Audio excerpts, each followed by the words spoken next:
નમસ્કાર, mid day ન્યૂઝમાં આપનું સ્વાગત છે। શરૂઆત કરીએ મુખ્ય સમાચારથી। ભરૂચ જિલ્લાના નવનિર્મિત નેત્રંગ તાલુકાના વિકાસશીલ તાલુકામાં સમાવેશ કરવાની મુખ્યમંત્રીની જાહેરાત। નેત્રંગ તાલુકાને 2 કરોડ રૂપિયાની વિશેષ સહાય।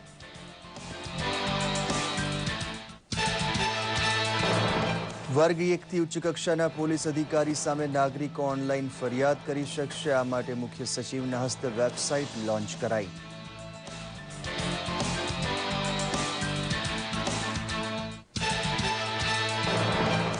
ભારતીય સીમા સુરક્ષા દળ અને પાકિસ્તાન રેન્જર્સના મહાનિર્દેશક સ્તરની ત્રિદિવસીય વાતચીતના આજે અંતિમ દિને ચર્ચાના સંયુક્ત રેકોર્ડ પર હસ્તાક્ષર કરાશે।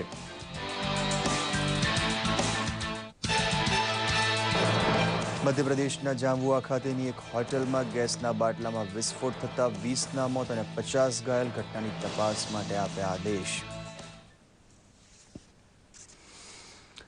જોઈએ સમાચાર વિગતવાર। આગામી મહિને બિહારમાં વિધાનસભાની ચૂંટણી યોજાવાની છે, ત્યારે એનડીએ દ્વારા બેઠકોની વહેંચણી અંગે ચર્ચાઓની શરૂઆત થઈ છે। હિન્દુસ્તાની આવામ મોરચાના અધ્યક્ષ જીતન રામ માંઝીએ આજે બેઠકોની વહેંચણી અંગે ભાજપના રાષ્ટ્રીય અધ્યક્ષ અમિત શાહની મુલાકાત લીધી હતી। આ પહેલા બિહાર ભાજપના પ્રભારી ભૂપેન્દ્ર યાદવ, લોક જનશક્તિ પક્ષના અધ્યક્ષ રામવિલાસ પાસવાન સાથે બેઠકોની વહેંચણી અંગે ચર્ચા કરી હતી।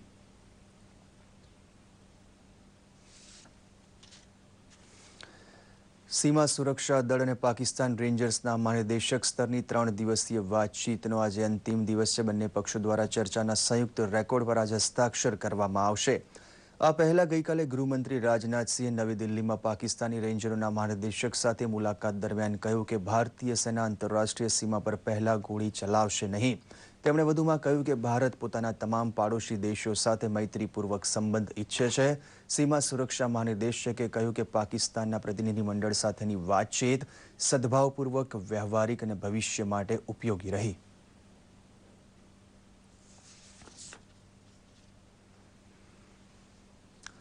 મધ્યપ્રદેશના જાંબુઆ ખાતે આજે સવારે બસ સ્ટેન્ડમાં આવેલી એક હોટલમાં ગેસનો બાટલો ફાટતા 20 લોકોના મોત નીપજ્યા છે, જ્યારે 50 જેટલા લોકો ઘાયલ થયા છે।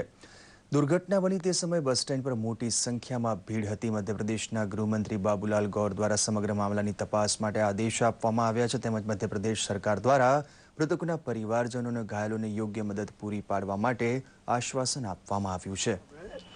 एक होटल है सेठिया होटल, उसमें सिलेंडरों के फट जाने के कारण अनेकों लोग मृत्यु के शिकार हो गए हैं और घायल हो गए हैं। इसके जांच के आदेश दे दिए हैं और इन जो मृतक परिवार हैं उनको आर्थिक सहायता भी दी जाएगी, घायलों को दी जाएगी।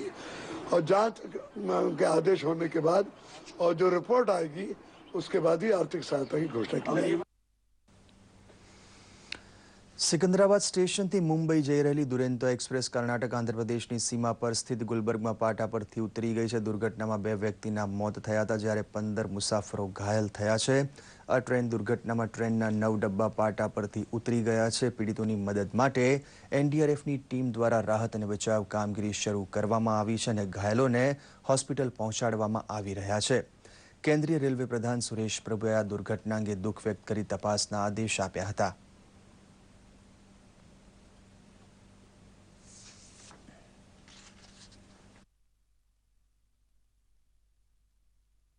हमारी मेडिकल जो ट्रेन है वो पहुंच गई है वहाँ पर। वाडी से एक और ट्रेन हमने रवाना की है शोलापुर से, वो भी थोड़ी देर में पहुंच जाएगी। हमारे एडिशनल डीआरएम शोलापुर डिवीजन के इस वक्त साइट पर पहुंच गए हैं। जो जिला प्रशासन है उनकी तरफ से एम्बुलेंसेस वहाँ पहुंची हैं ताकि ये राहत और बचाव कार्य को बेहतर तरीके से किया जा सके। हमारा भी पूरा फोकस और ध्यान जो है राहत और बचाव कार्य पे है। આવતીકાલની પાટીદાર અનામત રેલીને અનુલક્ષીને નવસારી જિલ્લામાં જડબેસલાક બંદોબસ્ત ગોઠવવામાં આવ્યો છે। રિવર્સ દાંડી યાત્રાને જિલ્લા કલેક્ટરે મંજૂરી આપી નથી। આ ઉપરાંત નવસારી કાંઠા વિસ્તારના 70 ગામોના આગેવાનોએ પણ પ્રતિકાર રેલી માટે માંગેલી પરવાનગીને મંજૂર કરી નથી।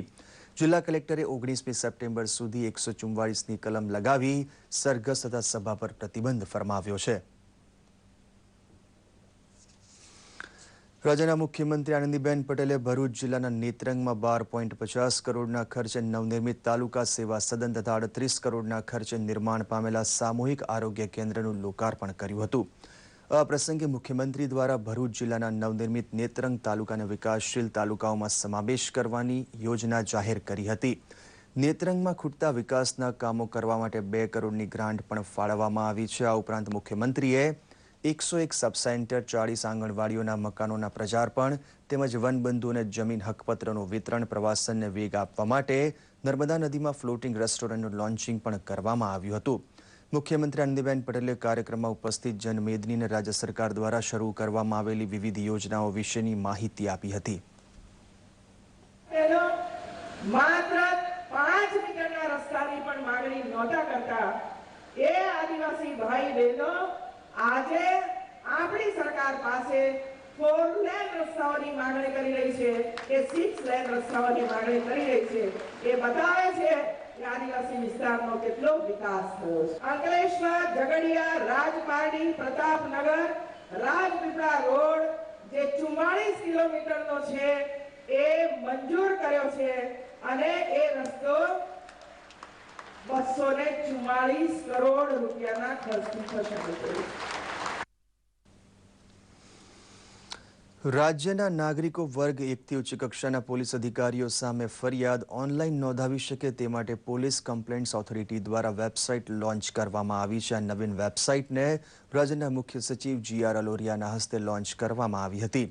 પ્રજાજનો પોતાની ફરિયાદોના ઝડપથી ઉકેલ માટે કોઈ પણ પ્રકારના ખર્ચ વિના વેબસાઇટ પર ઓનલાઈન ફરિયાદ નોંધાવી શકશે. ફરિયાદની વેબસાઇટ ઉપર નોંધણી થતાં ફરિયાદનો નોંધણી ક્રમાંક આપવામાં આવશે. ફરિયાદી પોતે કરેલી ફરિયાદ અંગે થતી કાર્યવાહી પ્રગતિની માહિતી વેબસાઇટ પર ઓનલાઈન મેળવી શકશે.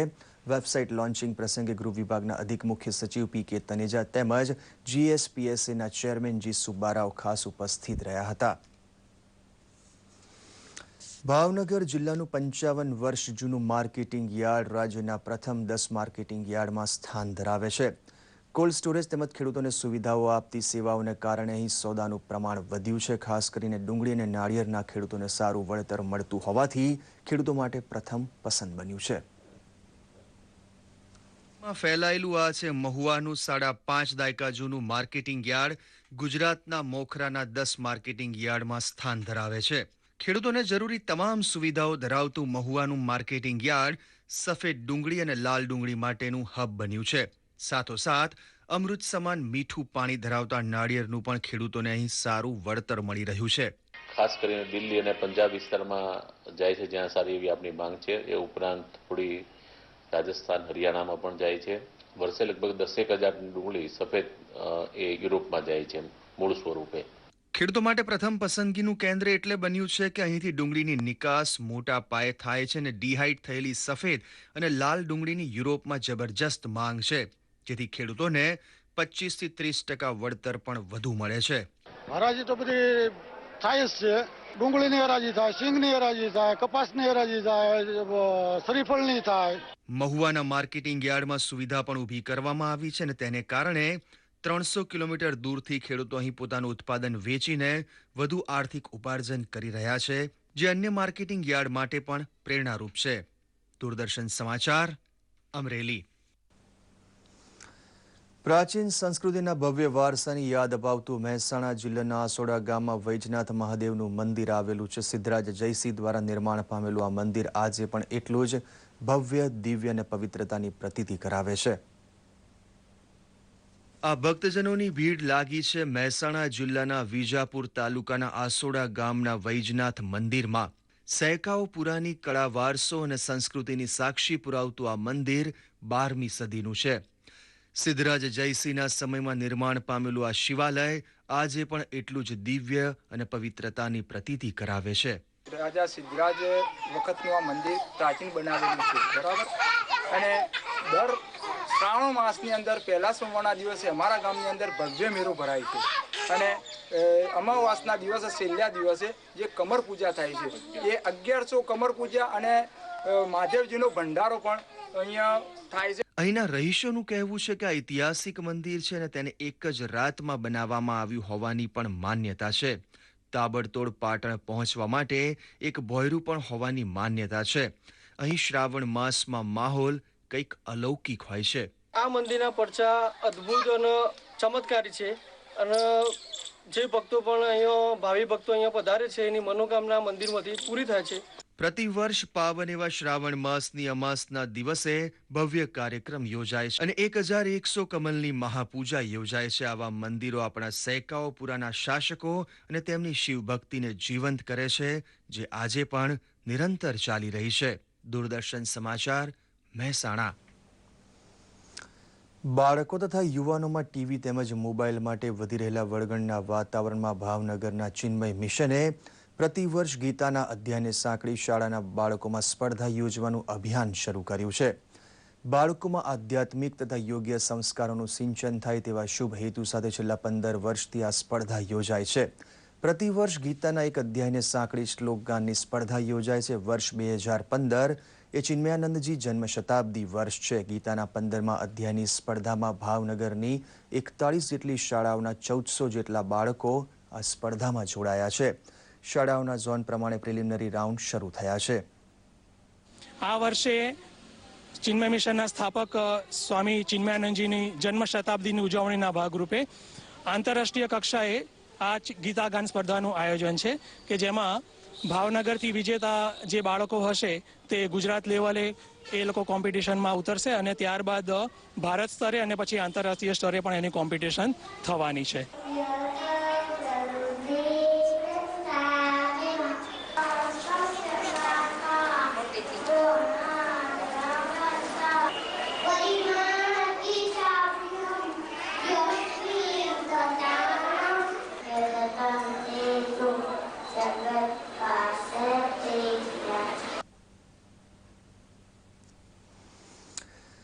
રાજકોટ અને સૌરાષ્ટ્ર ગુજરાતના અન્ય વિસ્તારોમાં વરસાદ ખેંચાતા રાજ્ય સરકારે જળાશયોમાં પીવાના પાણી ઉપરાંતનું પાણી ખેતરોને સિંચાઈ માટે આપવાના કરેલા નિર્ણયથી ખેડૂતોને રાહત થઈ છે. વળી વર્તમાન સમયમાં ખેડૂતો આધુનિક ટપક સિંચાઈ પદ્ધતિ સહિતની પદ્ધતિઓ અપનાવી રહ્યા હોવાથી પાણીનો બગાડ અટક્યો છે.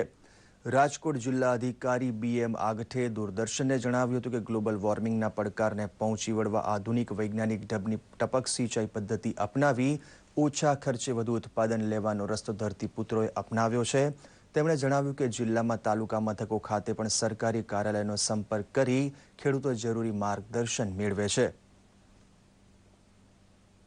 ફુવારા પિયત પદ્ધતિ યાની સ્પ્રિંકલર પદ્ધતિનો ઉપયોગ કરે. શાકભાજી જેવા પાક હોય તો તેમાં મલ્ચિંગ કરે કે જેનાથી કરીને જે ઉપલબ્ધ પાણી છે એનો વધુ ઉપયોગ થઈ શકે. જે વિસ્તારની અંદર સિંચાઈની સવલત ઉપલબ્ધ છે ત્યાં દરેક જગ્યાએ ખેડૂતોને વધુમાં વધુ પાણી મળી શકે અને એનો પાક બચી શકે. આ માટે અત્યારે સૂચનાઓ અપાઈ રહી છે. બહુ સારા પરિણામ રહ્યા કે વાલની ખેતીમાં ગઈ સાલ મારે 1 વીઘામાંથી 24 મણ વાલ નીકળ્યા. 1351માં મેં વેચ્યા. અત્યારે તો 2000 ભાવ છે, પણ ત્યાંની માર્કેટે તો મને એમાંથી ₹32,000 મળ્યા. અને પ્લસ મેં એનું ફોડરનું વજન કર્યું 1 વીઘા જમીનમાંથી, તો એમાંથી 35 મણ મને ફોડર મળ્યું.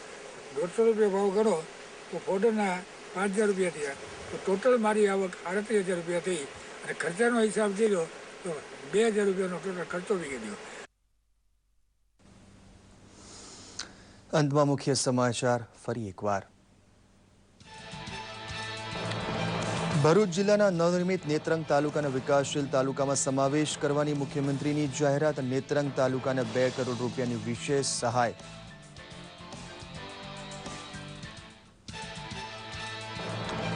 વર્ગ 1 થી ઉચ્ચ કક્ષાના પોલીસ અધિકારી સામે નાગરિકો ઓનલાઈન ફરિયાદ કરી શકશે. આ માટે મુખ્ય સચિવના હસ્તે વેબસાઇટ લોન્ચ કરાઈ.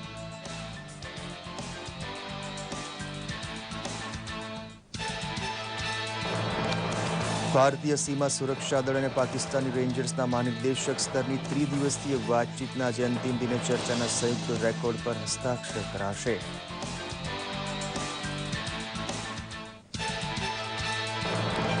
મધ્યપ્રદેશના જાંબુઆ ખાતેની એક હોટલમાં ગેસના બાટલામાં વિસ્ફોટ થતા 20ના મોત અને 50 ઘાયલ. ઘટનાની તપાસ માટે આપ્યા આદેશ. તો આ સાથે જ આ બુલેટિન સમાપ્ત કરીએ છીએ. નમસ્કાર.